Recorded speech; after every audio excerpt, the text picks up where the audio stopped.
সুবর্ণার রন্ধনশিল্পে আপনাদের সবাইকেই স্বাগত।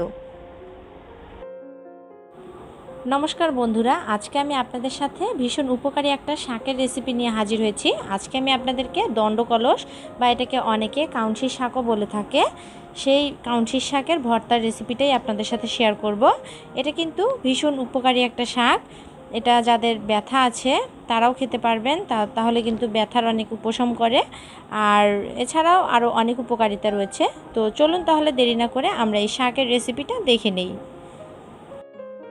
ভিডিওটা শুরু করার আগে আপনাদের কাছে আমার রিকোয়েস্ট, আমার রেসিপি ভালো লাগলে অবশ্যই আমার ভিডিওতে লাইক দিবেন এবং আমার চ্যানেলকে সাবস্ক্রাইব করে চ্যানেলের পাশে থাকা বেল আইকনে ক্লিক করে দিবেন। এতে করে আমি নতুন কোনো রেসিপির ভিডিও আপলোড দিলে সঙ্গে সঙ্গে সেই নোটিফিকেশনটা পেয়ে যাবেন।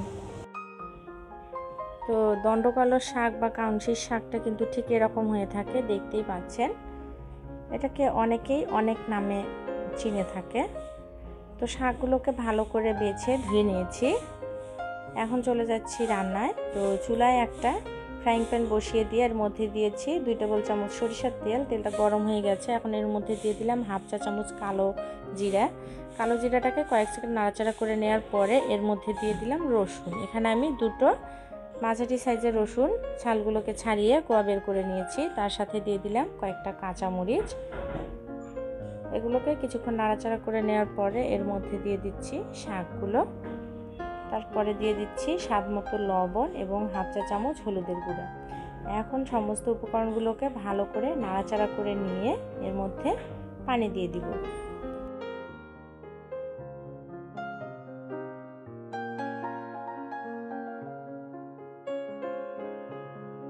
তো শাকগুলোর মধ্যে পানি দিয়ে দিচ্ছি যাতে শাকটা ভালোভাবে সেদ্ধ হয়ে আসে।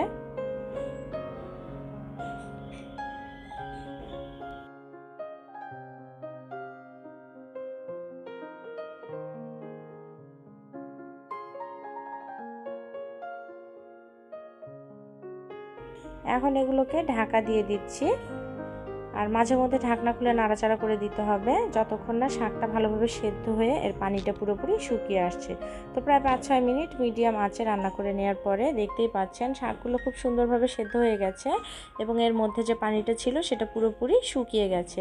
এখন আরও 2 থেকে 3 মিনিটের মতো আর একটু ভাজা ভাজা করে নিয়ে শাকগুলোকে নামিয়ে নেব।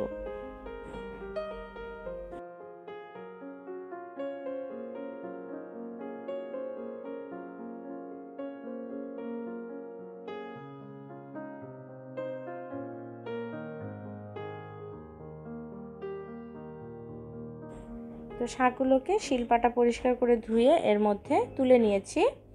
এখন এটাকে বেটে নিয়ে ফিরে আসছি। তো বন্ধুরা, তৈরি হয়ে গেল ভীষণই মজাদার কাউনশিস বা দণ্ডকলস শাকের এই রেসিপিটা। আপনারা অবশ্যই এভাবে রেসিপিটা বাড়িতে রান্না করে খেয়ে দেখবেন, আপনাদের ভীষণ উপকারে আসবে। তো চলুন তাহলে আজকের মতো এ পর্যন্ত, দেখা হবে নতুন কোনো রেসিপি নিয়ে। সবাই ভালো থাকবেন, নমস্কার।